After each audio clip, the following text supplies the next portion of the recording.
Hello, this is John Fife, President of the Amphitheater Education Association, your professional organization. We've been preparing for negotiations with the district on next year's salary and benefits package. We know that Mr. Nelson provided you with the budget communique on Friday last week. Coincidentally, we've been preparing our own budget report to provide to you with our own perspective on the district's budget.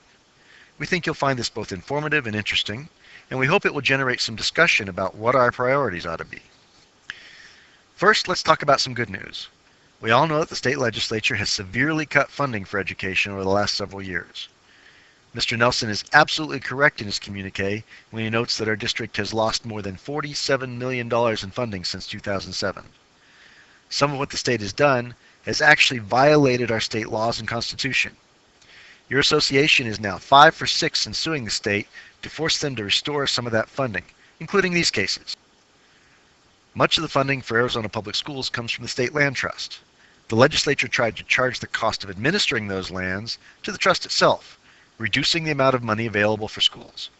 Our win in Rummery versus Martin halted that practice, forced the legislature to fund those costs through the general fund, and protected the State Land Trust from further abuse. A few years ago, the state tried to shift the contribution rate to the state retirement system from the 50-50 split we've always had to a 53-47 split, forcing employees to pay more into the retirement system and then taking the savings to the district and putting it back in the state's general fund. The result was a sharp tax increase on education employees. Our win in Barnes versus Arizona forced the state to return to the 50-50 split and put that money back into your pocket. It's also important to note that when this law change went into effect, your local negotiated a pay increase to you to offset the increased contribution rate. When we won that case, the additional funds continued to be paid to you and are still in the salary schedule today.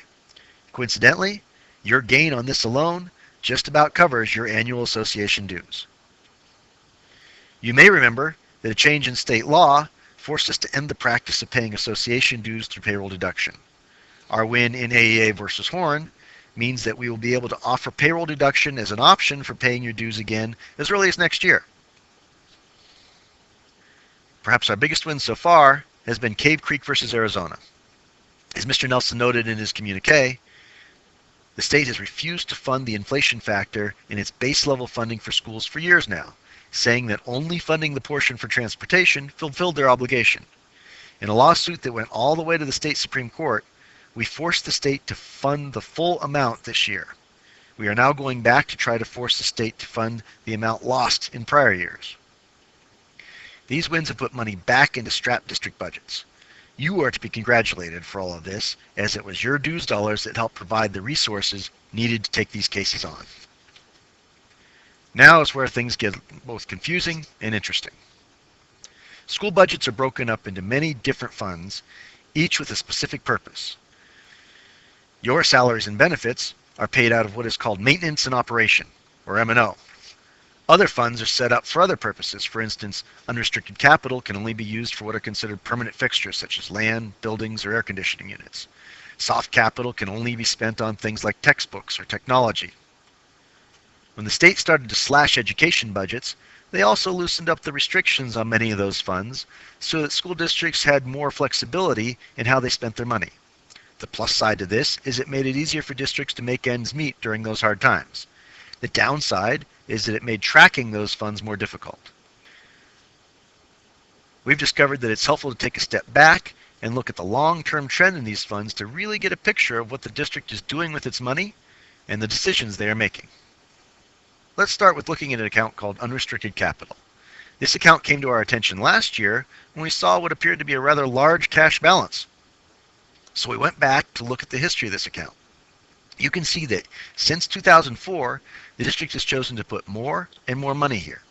The fact is that it has grown over the last decade and indicates that more money is being placed here than is actually being spent. As long as that money is in this fund, it can't be spent on your salaries and benefits.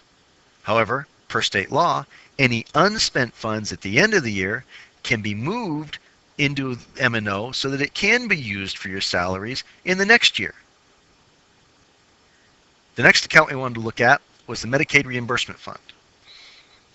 This is money the district receives from the feds to reimburse us for the cost of some of our special needs students. This is repayment to the district for money it's already spent out of M&O.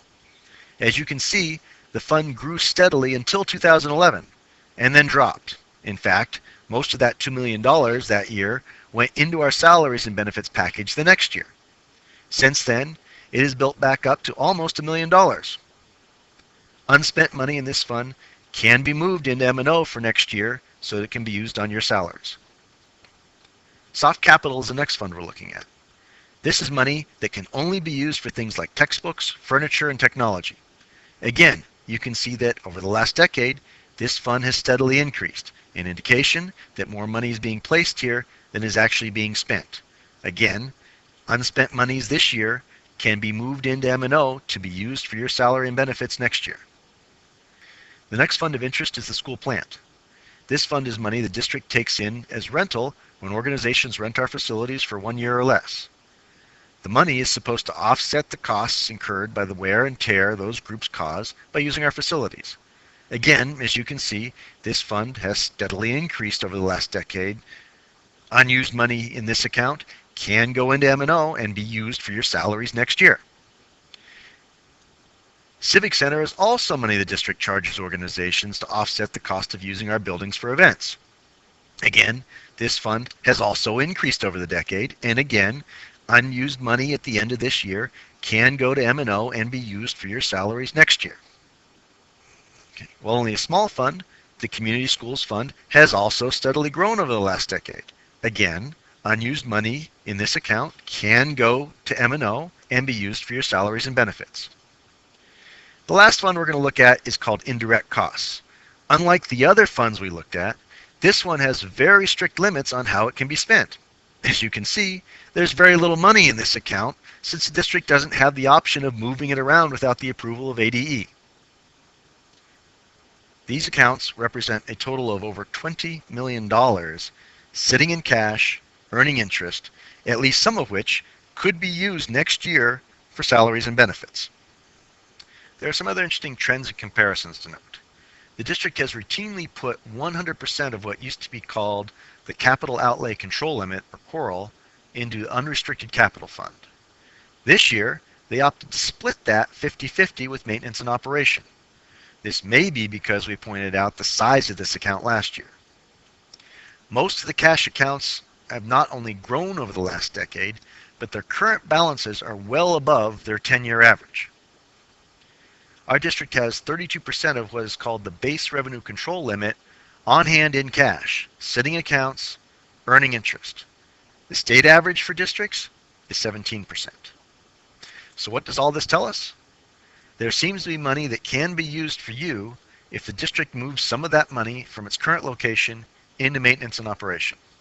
The decade we're looking at includes the years you were asked to take pay cuts, pay freezes, and small increases that didn't even cover the increase in cost of living. While the district was honest in saying that the money wasn't available in M&O for the increases, it is at least in part because they decided to put that money into these other funds. We need to keep in mind that whatever decisions we make, we need to do things that are sustainable over the next 10 years. We don't want to put the district in financial risk, and we don't want to give people an increase in 1 year that would have to be taken away the next because there weren't funds available to maintain the increase. Finally, we'll need to hear what the district's priorities are for those funds and make sure that you're at the top of the list for a change. Thank you for watching, thank you for your membership, and thank you for being involved. We hope to come up with a salary and benefits package that truly reflects your value as an employee in this district.